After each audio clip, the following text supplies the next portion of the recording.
കേരള വിജിലൻസിന്റെ അധികാരം എന്ന് പറയുന്നത് 1988 അഴിമതി തടയൽ നിയമപ്രകാരം കേസെടുക്കലാണ്.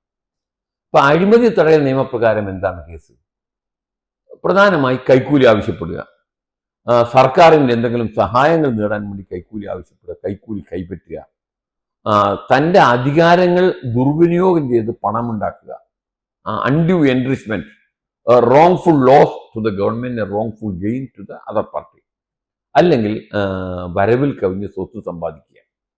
ഈ വക കാര്യങ്ങൾക്കാണ് കാര്യമായി, ഈ വക വിഷയങ്ങൾ മാത്രമാണ് വിജിലൻസിന് ഒരു കൊലക്കേസ് അന്വേഷിക്കാൻ പറ്റില്ല, അവർക്ക് വധശ്രമം അന്വേഷിക്കാൻ പറ്റില്ല, ചീറ്റിംഗ് കേസ് അന്വേഷിക്കാൻ പറ്റില്ല.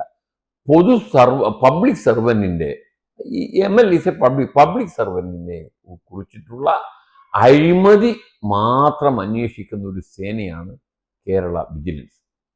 വി.ഡി. സതീശനെതിരെ അങ്ങനെ എന്തെങ്കിലും ഒരു പരാതി ഇന്ന് വരെ പുറത്തു വന്നിട്ടില്ല. അദ്ദേഹം കൈക്കൂലി ആവശ്യപ്പെട്ടതായിട്ടോ, കൈക്കൂലി കൈപ്പറ്റിയതായിട്ടോ, അദ്ദേഹം സർക്കാരിന്റെ എന്തെങ്കിലും ഗുണം ആർക്കെങ്കിലും ചെയ്തു കൊടുക്കാൻ വേണ്ടി പണം ആവശ്യപ്പെട്ടതായിട്ടോ, അദ്ദേഹം വരവിൽ കവിഞ്ഞ് സ്വത്ത് സമ്പാദിച്ചതായിട്ടോ യാതൊരു ആരോപണവും കേരള വിജിലൻസിന് ഇന്ന് വരെ പറയാൻ കഴിഞ്ഞിട്ടില്ല. പിന്നെ എങ്ങനെയാണ് വിജിലൻസ് എൻക്വയറി ഒരു പ്രതിപക്ഷ നേതാവിനെതിരെ? അതാണ് ഞാൻ പറയുന്നത്.